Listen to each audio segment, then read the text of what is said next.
أعوذ بالله من الشيطان الرجيم بسم الله الرحمن الرحيم Assalamu alaikum wa rahmatullahi wa barakatuh. Episode 16, Lesson 16, Exegesis of Surah Qadr. In the name of God, the merciful, the compassionate. Behold, we sent it down on the night of power, and what shall teach thee what is the night of power? The night of power is better than 1,000 months. In it, the angels and the spirits descend by the leave of their Lord upon every command.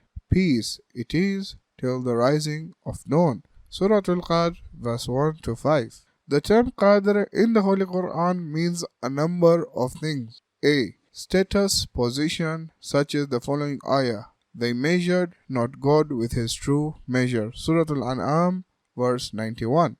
B. Estimation and decree in the following verse. Then camest hither Moses according to a decree. Surah Taha, verse 40. C. Construction and difficulty, such as in the following verse. As for him whose provision is tinted to him. Surah Talaq, verse 7.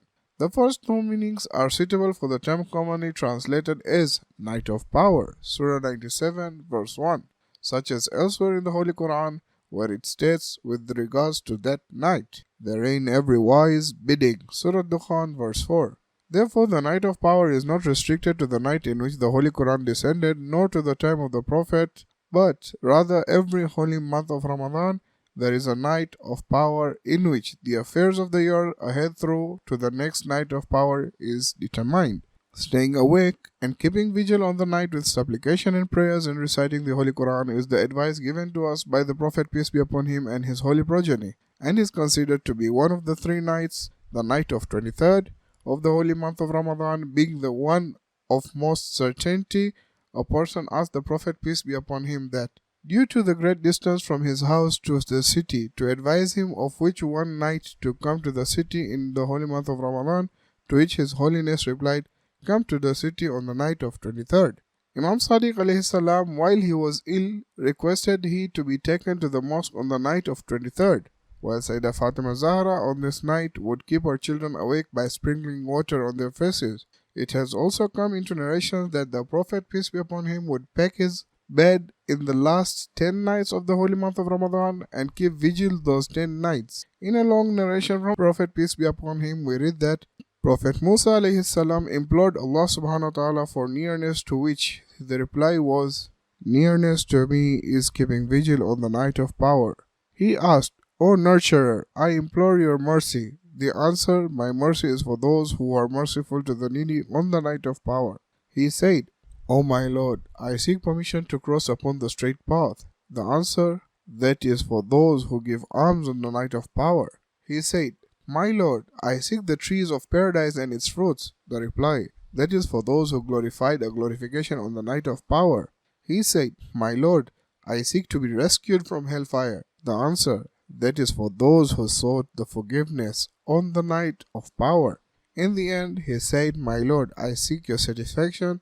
The reply, my satisfaction is for those who prayed 2 rakats prayers on the night of power. So we have seen here a lot of things that have been requested regarding to be merciful, having mercy from thy Lord, crossing upon the straight path, having paradise, and being rescued from the hellfire, and God's satisfaction are all related to the actions on the night of power. One of the strangest realities of the history is the striking of Imam Ali, peace be upon him, on the night of power, in which he was in the sanctuary of worship and in the state of prayers. Yes, the most honorable of God's creations, in the most honorable of places, in the most honorable of time, and in the most honorable state, was martyred. The length of time, the night of power, is a complete night on earth which takes up to 24 hours. Not that it is particular to a specific place such as Mecca, where a night might be for 8 hours, just as the celebration of the end of Ramadan. Eid al-Fitr is a complete 24-hour cycle.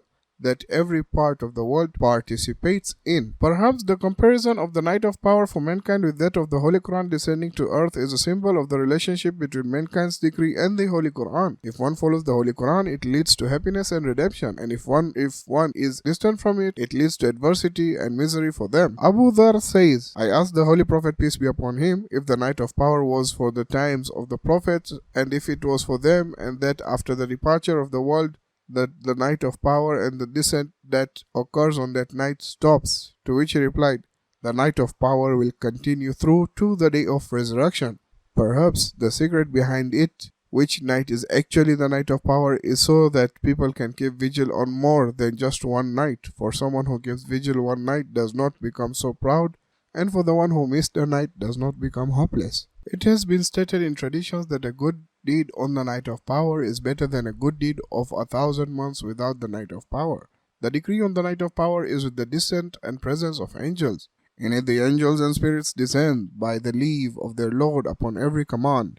The meaning of peace in this surah is that of favor, blessings from Allah subhanahu wa ta'ala upon his worshippers on the night who seek security, mercy and blessing and seek to close the doors of curse and punishment, as the whisperers of Satan in those nights have no effects. In the night of power, angels descend on earth and send their greetings upon every man and woman that is in the state of worship, just as in the day of resurrection, where the people of heaven are greeted with As-salam, peace be upon you, well you have fared, enter in to dwell forever. Surah Zumar, verse 73. The angels in the Holy Quran. 1. Angels are the honored servants. Surah 21, verse 26. 2. Infallible and submissive to Allah. Surah number 66, verse number 6. 3. The running of certain affairs is in their hands. Surah 79, verse 5 and Surah 51, verse 4. Number 4. Are watchful and vigilant as to what humans speak and say. Surah number 50, verse 18. Number 5. Are the writers of the books of those in the world. Surah number 43, verse 80. Number 6.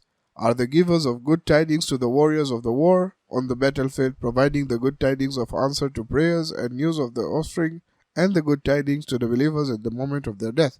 Surah number 9, verse 40, Surah number 19, verse 7, Surah number 41, verse 30. 7. Are ordered to punish a divine punishment to the criminals. Surah number 11, verse 77. Number 8. Are the protectors of mankind. Surah number 6, verse 61. Number 9. Ask forgiveness for those who believe. Surah number 40, verse 7. Number 10. Provide intercession. Surah number 53, verse 26. 11. Curse the disbelievers. Surah number 2, verse 161. Number 12. Rescuers of the battlefield warriors. Surah number 3, verse 125. 13. Punish criminals at the time of their death. Surah number 8, verse 50. 14. Greet those heavenly bound. Surah number 13, verse 24. Number 15. Are responsible for punishment in hell. Surah number 74, verse 30. 16. Are responsible for taking the souls. Surah number 6, verse 61. 17. Have class and position. Surah number 37, verse 164. 18. Responsible for bringing down the of revelation. Surah number 16, verse 2. Sometimes appear in the form of a human. Surah number 19, verse 17. 20. Are tireless worshippers. Surah number 41, verse 38. 21. Also communicate with those who are not prophets. Surah number 19, verse 19. 22. Some angels are selected over others. Surah number 22, verse 75. 23. Faith for angels is a must. Surah number 2, verse 285. Surah number 4, verse 136.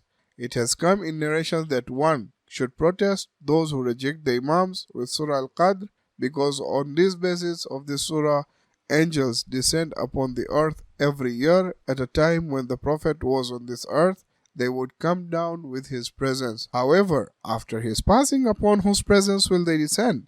It is clear that not everyone can host the heavenly angels, and one who does must be like a prophet, divinely guided and guardian of the matters of mankind. And he is no other than the divinely guided Imam, for which in our time is the Honorable Mahdi, and angels descend upon the earth on the night of power in his presence. Wa alaikum salam wa rahmatullahi wa barakatuh.